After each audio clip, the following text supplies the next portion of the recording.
Hello friends, আজকে পড়াবো teaching process. তো টিচিং প্রসেস তিন ধরনের আছে। দেখো, বাইপোলার প্রসেস, ট্রাইপোলার প্রসেস আর একটা হচ্ছে কোয়াড্রিপোলার প্রসেস। তার বাইপোলার প্রসেসে বাই মানে দুটো, মানে টিচার থাকবে এবং লার্নার থাকবে। এই প্রসেসটাকে বলছে এবার টিচার এবং লার্নার এদের দুজনের মধ্যে আদান প্রদান হবে।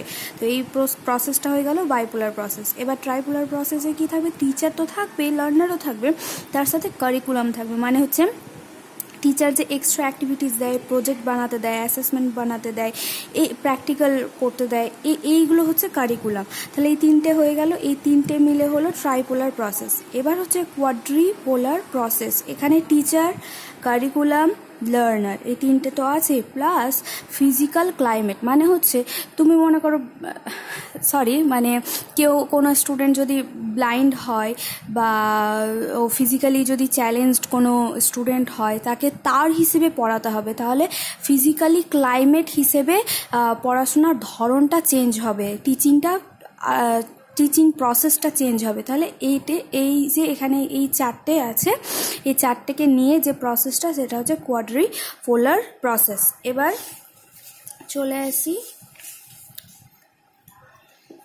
এখানে হচ্ছে ইফেক্টিভ টিচিং প্র্যাকটিসেস। মানে টিচিংটা কিভাবে ইফেক্টিভ হবে তার প্র্যাকটিস। যেমন কিছু কাহাওয়াত আছে যে গুরুজন যেমন বলে গেছেন, পুরনো যুগের মানুষ বলে গেছেন যে এইভাবে যদি স্টুডেন্টদের পড়ানো হয় তাহলে স্টুডেন্টের গ্রোথ পার্মানেন্ট। তো ডেভেলপমেন্ট কিভাবে হবে, এই যে এই প্রসেসগুলো রয়েছে, এই প্র্যাকটিসেসগুলো রয়েছে, এগুলো যদি করা হয় তাহলে একটা স্টুডেন্টের ডেভেলপমেন্ট ঘটবে। তাহলে এটাকে বলছে ম্যাগজিমস অফ টিচিং। তাহলে এই Maxim is a ground rule or a fundamental principal. এটা একটা ফান্ডামেন্টাল প্রিন্সিপাল যেটা মানে একটা টাইম মানে ইনভলভ ছিল এবং এখনও আছে। মানে আগেকার যুগে মানে এইভাবে মানে কাহাওয়াত আছে না, যে এইভাবে পড়াতে গেলে এরকমভাবে স্টুডেন্টের গ্রোথ হবে, এইটা করো তাহলে তাহলে ওদের ফিউচারে মানে ফিউচারটা ওদের ডেভেলপড হবে। এইটা এখানে এই জিনিসগুলো পড়লেই তোমরা বুঝতে পারবে। যেমন ফ্রম সিম্পল টু কমপ্লেক্স। যেমন স্টুডেন্টকে তো তুমি আগে কমপ্লেক্স জিনিস বোঝাবে না, আগে সিম্পল জিনিস বোঝাবে। যেমন ABCD বোঝাবে, তারপরে A for Apple, B for ball, তারপরে বানান লিখতে শেখাবে, APPLE অ্যাপল, BALL বল। তো এই জিনিসটা হচ্ছে সিম্পল থেকে তারপরে কমপ্লেক্সে যাও, তাহলে স্টুডেন্টের গ্রোথটা ঠিকঠাক হবে। এবার হচ্ছে from known to unknown. Student কিছু জিনিস জানে, ওই জানা জিনিস থেকে এবার অজানা জিনিসে ওকে নিয়ে যাও। যেমন মনে করো অ্যাপেল জিনিসটা জানে, এবার নিউটনের সাথে অ্যাপেলের যে কানেকশানটা, নিউটনের যে সূত্রটা, ওটা তো অজানা ওর কাছে। এবার ওই জিনিসটা ওকে বোঝা।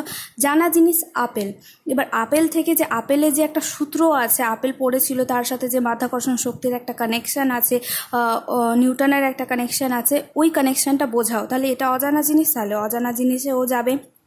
তারপর হচ্ছে ফ্রম সিন টু আনসিন।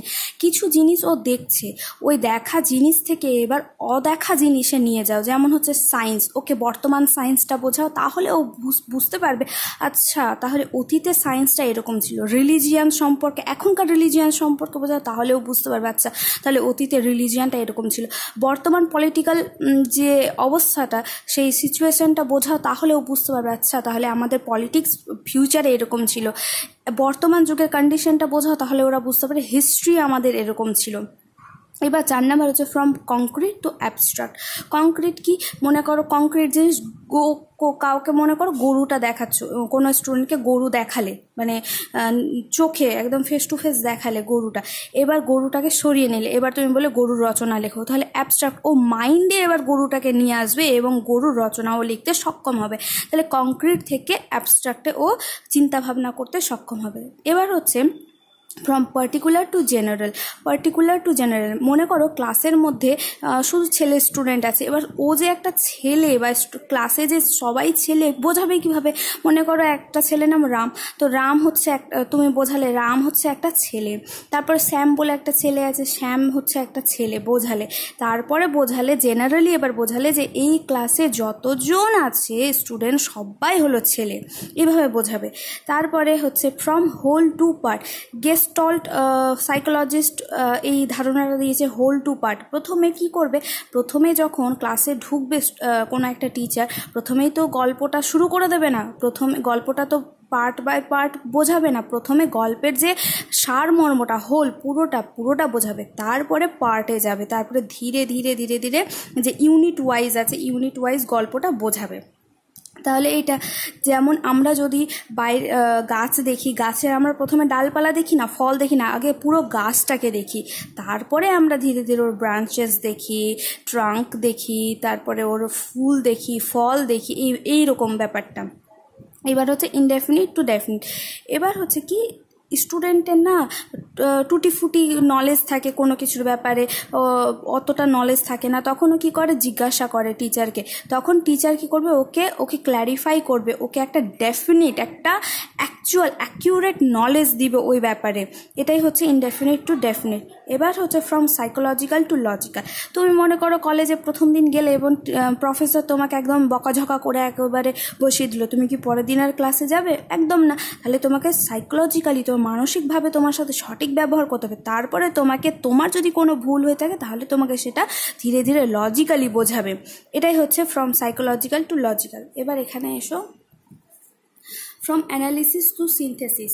মনে করো যে স্টুডেন্ট বুঝতে পারছে না, টিচারকে বলছে স্টুডেন্ট যে আমি কিছু বুঝতে পারছি না, তাহলে টিচারের কাজ কি, টিচার কি করবে, বলবে যে তোমার টিচার না ওর প্রবলেমগুলো ডিভাইড করে দিবে। অ্যানালিসিস মানে কি, যে ওর প্রবলেমগুলোকে ডিভাইড করে দেবে এবং প্রবলেমগুলোকে ডিভাইড করে একটু একটু করে সলভ করবে। সলভ করা হয়ে গেল।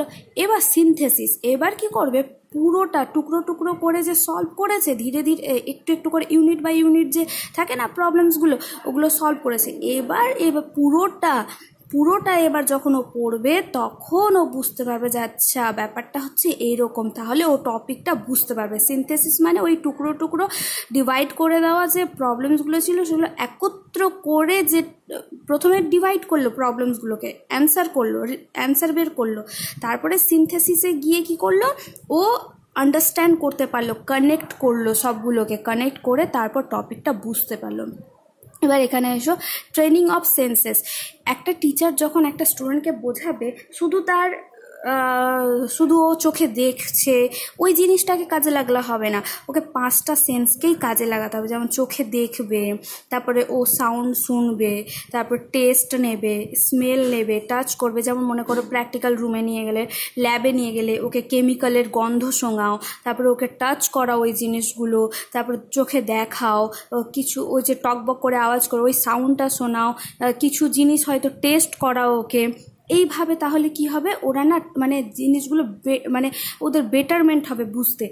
এই ব্যাপারটা কি মন্টেসরি এবং ফ্রবেল এটার প্রপোনেন্ট ছিলেন। এবার হচ্ছে encouragement of self study is the best way. এটা কি বলছে, ডেলটন বলছে যে এই সিস্টেমটা, যে সেলফ স্টাডি করবে সেই হচ্ছে যে সেলফ স্টাডি করতে সক্ষম, সে নিজেকে এনকারেজমেন্ট করতে ভবিষ্যতে খুব সক্ষম হবে এবং তার ডেভেলপমেন্ট খুব তাড়াতাড়ি হবে। তো সেলফ স্টাডিটা খুব জরুরি। কোনো টিচার মনে করো পড়ালো, এবার শুধু ক্লাসে কি পড়বে স্টুডেন্ট না, ও বাড়ি গিয়ে আবার সেলফ স্টাডি করবে, তাহলেই না তার ডেভেলপমেন্ট ঘটবে। এটা ডেলটন বলেছেন যে এই সিস্টেমটা হচ্ছে সেলফ স্টাডি সিস্টেম, সেলফ স্টাডিটা খুব জরুরি, নইলে হবে না। ঠিক আছে, আজকে এত দূরই, পরে আবার আমরা প্রিন্সিপালস অফ টিচিং স্টার্ট করব। Thank you.